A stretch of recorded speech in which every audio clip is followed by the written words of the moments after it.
No religion is an island. There is no monopoly on holiness.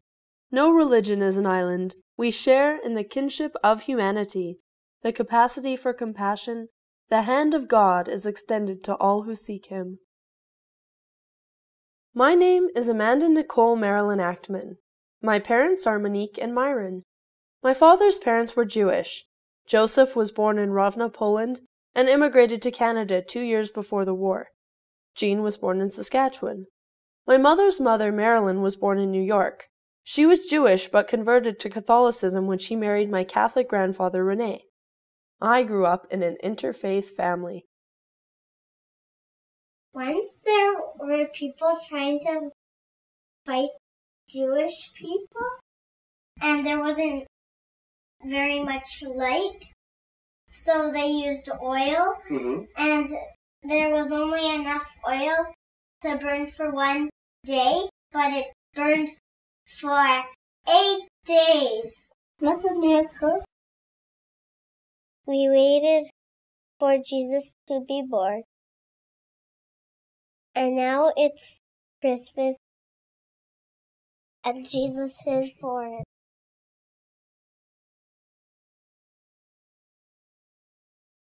Growing up in an interfaith family, I've been raised to know God, the resiliency of a faith-filled spirit, the virtues of justice, compassion, and stewardship, that which is hateful to you, do not unto another, and to love your neighbor as you love yourself.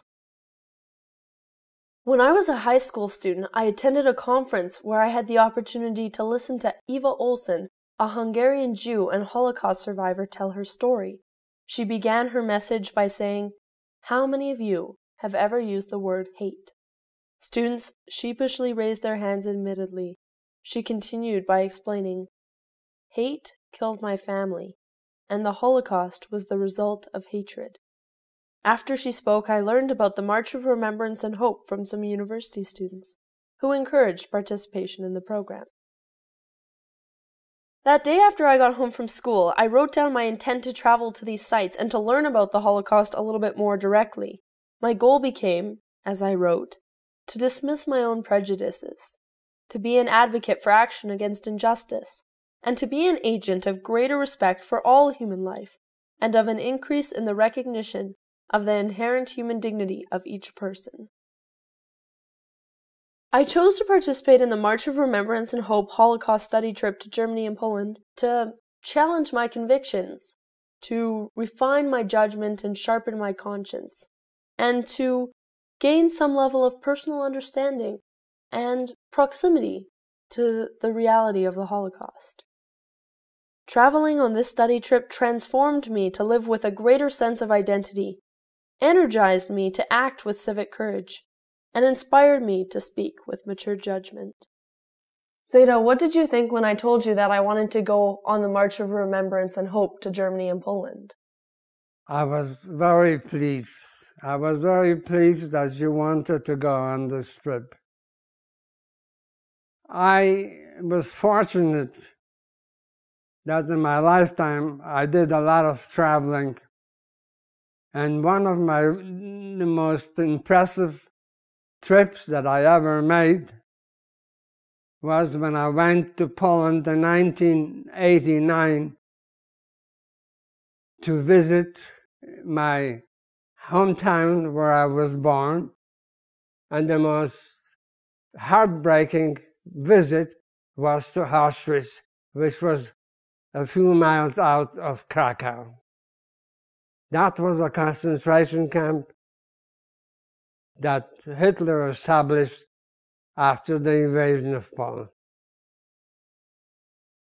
I thought it would teach you a lesson of what humans are capable. At Birkenau, after spending the entire day in that expansive camp, we had an interfaith and intercultural ceremony. Together we sang songs in Hebrew, Arabic, and English. Students took turns leading prayers from their various religious traditions. Aboriginal students performed a ritual. In our rain-drenched coats, we linked arms and huddled inside the barrack together during the ceremony.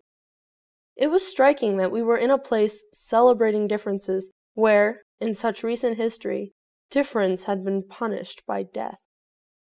A triumphant experience, it was as though we were reclaiming that land for our own purpose, deciding to create a new kind of history, through the recognition of the evil in the history that we had been confronting throughout that day. The warning memorials to future generations about the necessity of civic courage really struck me. As a young political activist, I learned about the importance of caution and skepticism, and yet still engagement in the political process. Aristotle considers courage to be the mean between confidence and fear. I became especially inspired to carefully consider and recognize the threats to peace, order, and good government, and to strive to withstand threats to evil leadership. This trip inspired me to be more thoughtful and discerning. I gained sensitivity and perspective in each nightly debrief with my core learning group. Each night I was challenged by the others and became more hope-filled too. I recognized the need for humility, patience, and attentiveness in listening to others, and also my ability to speak on issues and events without necessarily having had direct experience of them, but after having carefully listened to those who have. How do you describe your identity? My identity is connected with the fact that I was given an opportunity to have a very good education. History is the most interesting subject in the world.